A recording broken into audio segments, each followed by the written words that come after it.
season, we've been journeying through the wilderness with the Israelites, asking ourselves what their stories from that time might have to teach us now in our own COVID-induced wilderness period. By the time we get to today's story, the last in our series, the Israelites are nearing the end of their wilderness wandering. They're looking ahead. They're making plans. Their good future in the promised land is no longer just a far-off dream, but actually beginning to come into view. And to be honest, when I planned out this series, I kind of thought that it would be for us now too. I thought that our time in the wilderness would be coming to an end. Maybe not the end of COVID-19 altogether, but at least that we would be over that first hump. At least we would be getting back somewhat to normal for a time. Instead, even as things do begin to open up a little bit around us, each day seems to bring new realization that normal is a long way off. Surely in 40 years in the wilderness, there must have been times when the Israelites thought the same. It won't be too much longer now. It can't be. This isn't sustainable, not in the long term. Surely the promised land can't be that far away. And still the wilderness stretched around them as far as the eye could see. I imagine there must have been some grief in that for them, in those moments of realization. I know there is for me. All these things that have been survivable for a time are turning into these bigger questions. When will my daughter be able to go back to preschool? What about all the things she's missing out on? When will we be able to spend time with family like normal? When will we be able to have dinner with our friends?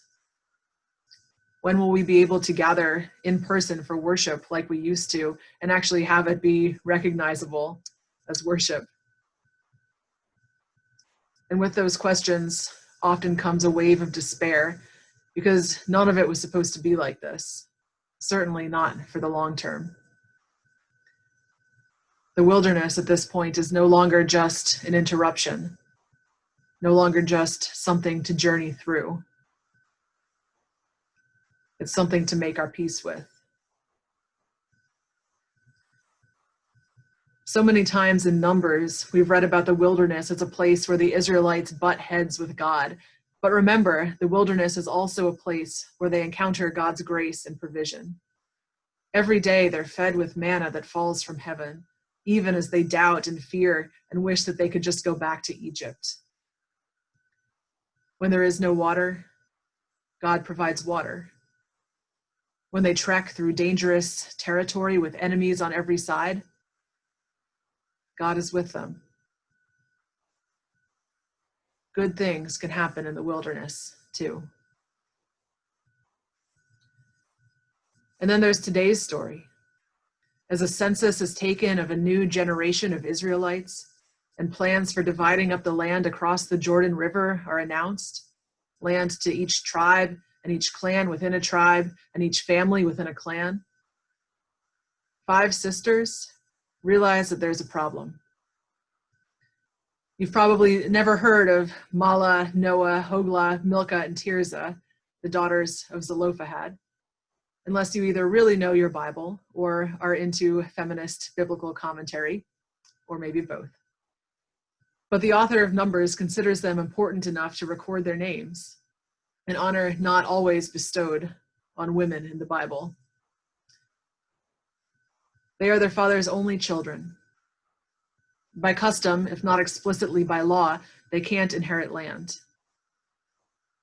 And this means their dead father's portion of the land will go to his brothers. And this means, effectively, that their father's name and legacy will be blotted out among his people. And that doesn't seem fair. So the daughters of Zelophehad stand before Moses and the gathered community, and they speak, representing themselves. Our father died for his own sin, they say. They mean simply that he was part of that older generation that was told back in chapter 14 that it would not get to enter the promised land. He was not, however, part of the much worse rebellion against the leadership of Moses and Aaron. He has just as much of a right to a legacy as any other imperfect, complaining, fearful person out there in the wilderness. We should inherit that land, they say. But of course, that's not how it's done. And you could imagine, I could imagine, Moses telling them to take a seat. Let the menfolk worry about all of this, ladies. And after all, what they're proposing isn't what God said when God was just giving the instructions. And what's more, there's lots of important and immediate stuff to think about now as we stand here on the precipice of crossing into the promised land. We need to deal with those things. Let's not get sidetracked here. I'm tired. It's just too much. Let's just get through this. We can work out those details on the other side when things are more settled. And the truth is, somewhere there I've crossed from Moses's supposed response into mine. Because this is how I feel about a lot of things these days. I can't handle this now. I'll worry about that later, when things are settled. Right now, we just have to get through this. And I know that's normal. And I know that's fine, because this is, after all, a pandemic. This is, after all, collective trauma. I am, in many ways right now, and like many others I know, trying to sustain the unsustainable.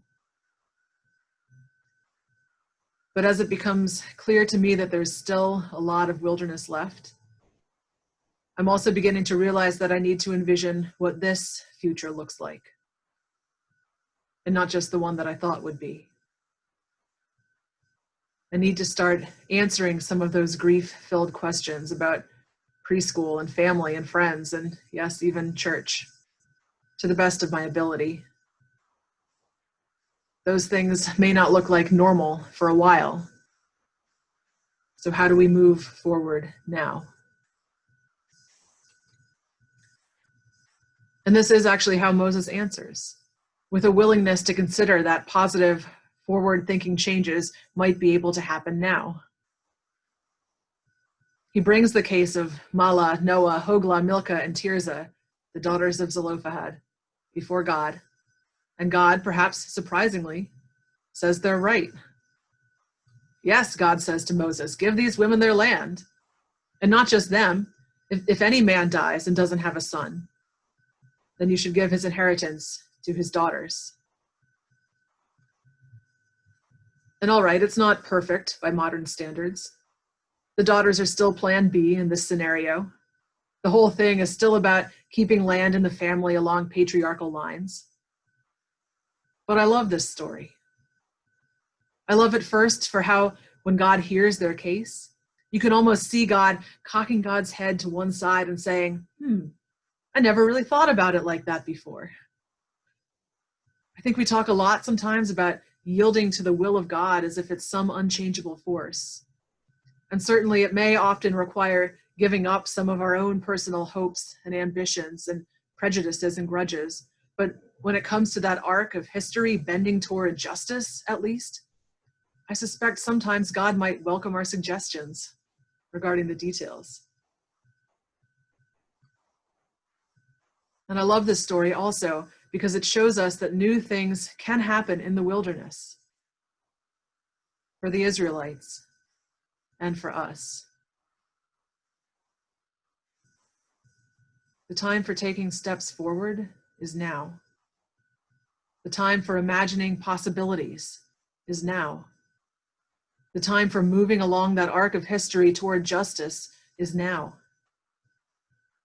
The time for loving, serving, and welcoming our neighbors is now. Might these things look different than they would have otherwise if none of this had ever happened? Well, I don't know how they could look the same. And that does require some imagination, and it might require a bit of chutzpah, but luckily God seems to appreciate those qualities in God's people.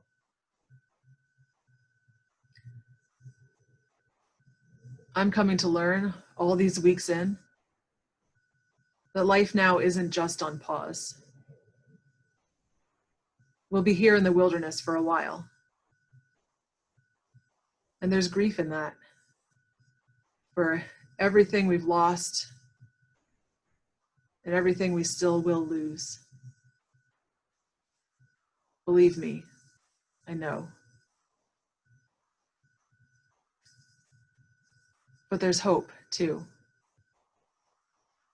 because God still goes with us, and the manna still falls, and possibilities abound if we can speak them into being, and changes can be made for the better, not just in the promised land,